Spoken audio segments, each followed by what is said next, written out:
Bonjour et bienvenue sur ma chaîne. Moi, c'est Caramel. Les histoires que je vous raconte ici, ce sont des confidences où la vérité n'a jamais l'air de ce qu'elle semble.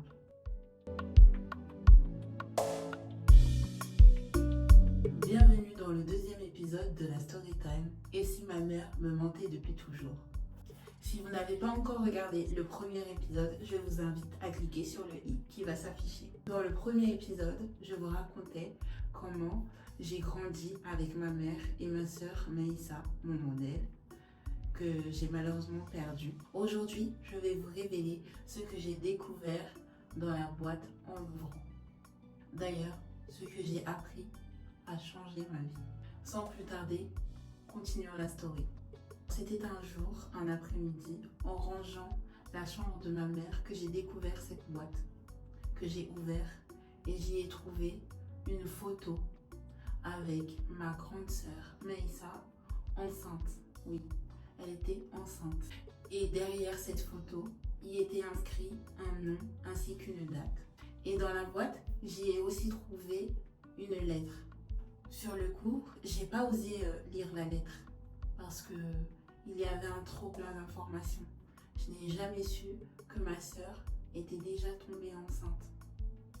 Donc, pour moi, c'était une trop grosse information.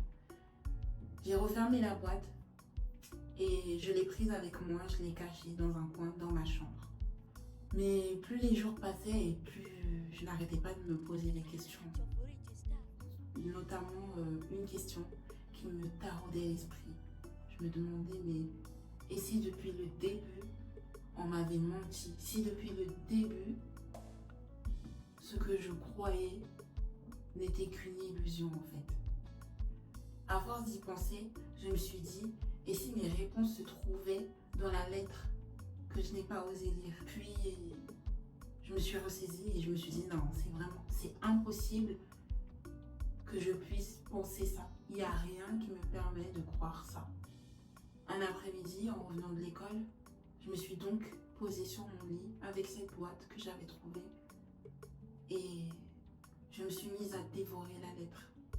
Cette lettre, c'était Maïssa qui l'avait écrite. Cette lettre, elle parlait d'elle, de sa grossesse, de son âge, de la honte qu'elle pouvait avoir envers elle-même et sa famille. Elle s'est tournée vers une seule personne elle savait que c'était la seule personne qui pouvait l'aider. Et du coup, elle y explique comment elle a confié son bébé à sa propre sœur. Cette sœur que moi, j'appelais maman. C'est à ce moment-là que j'ai découvert que celle que j'appelais maman n'était pas ma mère.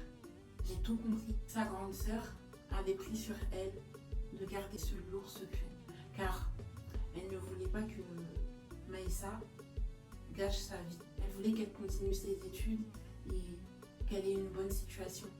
Parce que Maïssa, elle était sous sa surveillance en fait. C'était elle qui devait s'en occuper à ce moment-là. Et à l'annonce de la grossesse de Maïssa, quand elle a annoncé à mon père qu'elle était enceinte de lui, qu'est-ce qu'il a fait? Il a juste déserté. Et il n'a plus donné signe de vie. C'est pourquoi sa grande sœur, elle s'en voulait. Elle s'est dit qu'elle avait raté quelque chose, quelque part, elle avait mal fait quelque chose et que c'était par sa faute qu'il y avait eu cet incident. Donc, elle m'a pris sous son aile et elle m'a pris comme sa fille. Enfin, le puzzle s'assemblait. Je comprenais enfin pourquoi, à chaque date anniversaire de la perte de ma sœur, j'ai même du mal à le dire, de ma mère, elle n'arrêtait pas de lui demander pardon. C'était vraiment un trop lourd secret pour elle et elle s'en voulait terriblement. Et moi, dans tout ça, je me suis mise à réaliser que toute mon enfance, pendant toute mon enfance, j'ai cru que celle que j'appelais maman était ma véritable mère. Tandis que celle avec qui je passais du bon temps, je pensais que c'était ma sœur, mais en fait c'était ma mère. Et elle était à côté de moi, juste à côté de moi, et j'en appelais une autre maman. Elle, je n'ai même pas eu l'occasion de lui dire maman. C'est juste un mot, mais ce mot résonne dans ma tête. annonce terrible. Et là, je me suis mise à pleurer. Parce que oui, depuis qu'elle avait disparu de ma vie, je n'avais pas encore fait mon deuil. C'est à ce moment-là que j'ai compris. C'est à ce moment-là que j'ai compris pourquoi elle me disait tout le temps que j'avais son cœur dans le mien. À la découverte de ce secret, je n'ai pas osé en parler. Pour moi, c'était trop lourd. C'était vraiment trop lourd. Et ça faisait bien trop longtemps que ce secret était caché pour que je puisse en parler. Du coup, j'ai tout gardé pour moi. Et cela a créé un immense vide en moi. Est-ce que vous avez déjà découvert un secret familial? Avec ça, j'ai aussi compris que l'amour ne se mesure pas au sang uniquement, mais il se mesure également avec les actes que l'on pose. À la découverte de ce secret, je me suis rendu compte que toute mon enfance a été volée. Je tenais à vous raconter cette histoire parce que cette histoire m'a vraiment touchée. Parce que moi-même, j'ai découvert quand j'avais 8 ans que la personne que j'appelais papa n'était pas mon père.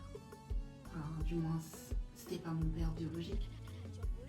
Mais de par ses actes, de par le fait qu'il se souciait pour moi, de savoir si j'allais bien, de savoir si j'avais de quoi manger, si j'avais de quoi m'habiller, si j'avais de quoi pouvoir étudier. En fait, il se souciait de tout. C'est là que j'ai compris que c'était lui mon père, en fait, c'était vraiment lui mon père. Mais si ça vous intéresse, je peux vous faire une autre vidéo pour vous raconter cette story time. Dites-le moi dans les commentaires, ça me fera plaisir de vous lire et de vous répondre. Et si cette histoire vous a plu, n'hésitez pas à commenter, liker, partager et abonnez-vous surtout pour ne rien manquer de mes prochaines vidéos. Je vous fais de gros bisous et je vous attends dans une prochaine story time. Bye bye!